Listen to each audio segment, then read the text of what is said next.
Au cœur du parc naturel régional du Queyras, à plus de 2000 mètres d'altitude, Saint-Véran est la plus haute commune habitée d'Europe. On vous emmène découvrir ce village qui repose sur la solidarité entre ses habitants.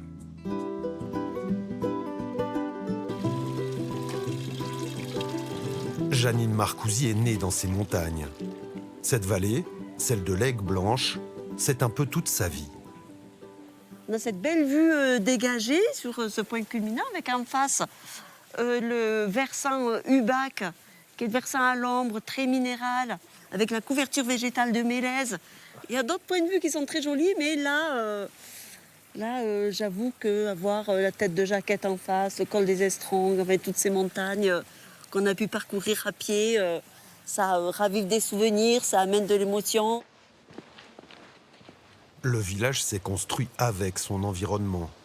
Ses habitants se sont adaptés. Ils ont utilisé les matériaux disponibles ici.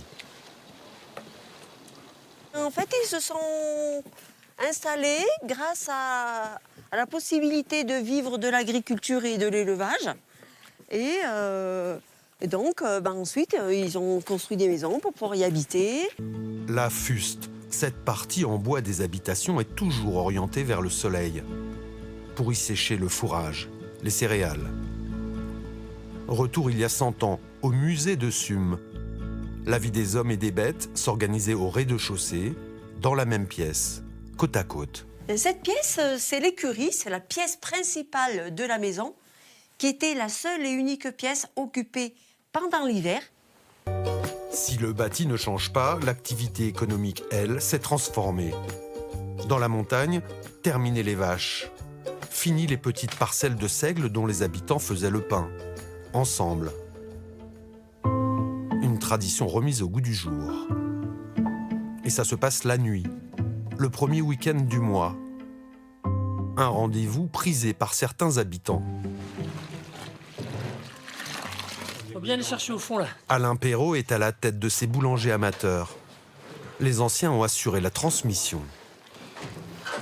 Au matin, autour du four, des valeurs immuables. Il y en a combien, la noix? Ouais, il sonne bien. Parmi elles, la solidarité. Autrefois, de toute façon, l'entraide, c'était impératif, il n'y avait pas le choix. Mais ça reste quand même, quoi. Quand les gens, il y a quelqu'un qui est dans le besoin, les habitants sont toujours là, quoi.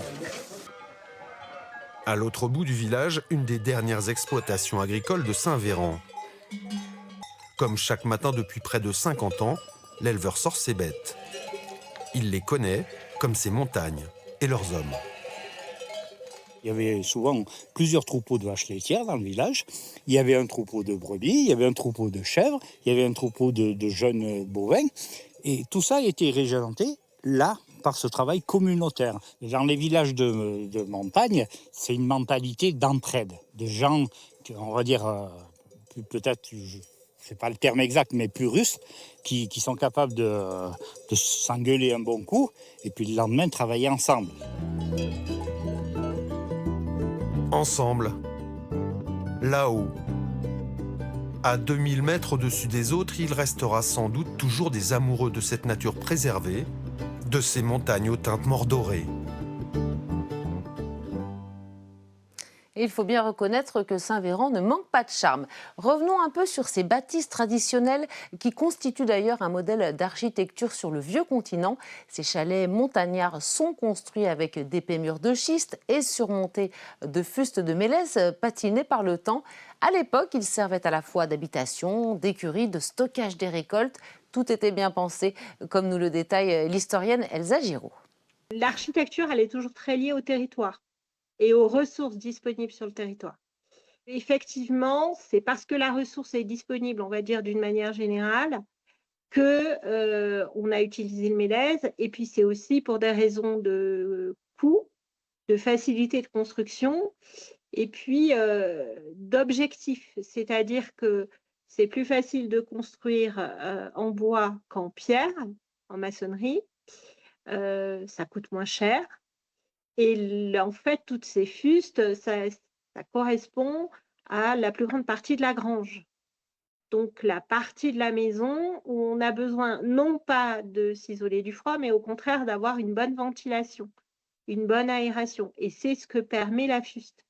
C'est-à-dire qu'on empile des madriers de mélèze, mais en cherchant à obtenir des interstices, en laissant des jours, des vides, différents types d'aération, des aérations qui d'ailleurs sont parfois modulables, pour obtenir donc une bonne ventilation de la grange et ainsi éviter que le foin ne fermente, qu'il ne se gâte et surtout qu'il ne prenne feu. Il y a une vraie fonctionnalité des fustes, dans le sens où effectivement, c'était le meilleur moyen de faire sécher ces récoltes, de les conserver dans de bonnes conditions, tout en se préservant de l'incendie. Et nous sommes toujours à Saint-Véran qui, en hiver, se transforme en station de ski. L'ambiance est familiale, calme, authentique. Les pistes sont variées et le soleil est quasiment toujours au rendez-vous. La légende dit d'ailleurs qu'il brille 300 jours par an dans la région. C'est donc l'endroit rêvé pour observer le ciel, l'un des plus purs au monde. Et vous pourrez l'apprécier, ce ciel, en rejoignant l'Observatoire astronomique de Saint-Véran. Mais attention, ça se mérite. L'hiver, l'accès se fait en raquette ou en ski de randonnée. 900 mètres de dénivelé, soit plusieurs heures à crapahuter. Et puis Saint-Véran, c'est aussi un village d'artisanat. Un savoir-faire qu'un père et son fils perpétuent, la sculpture sur bois. Tout est fabriqué avec du pain local.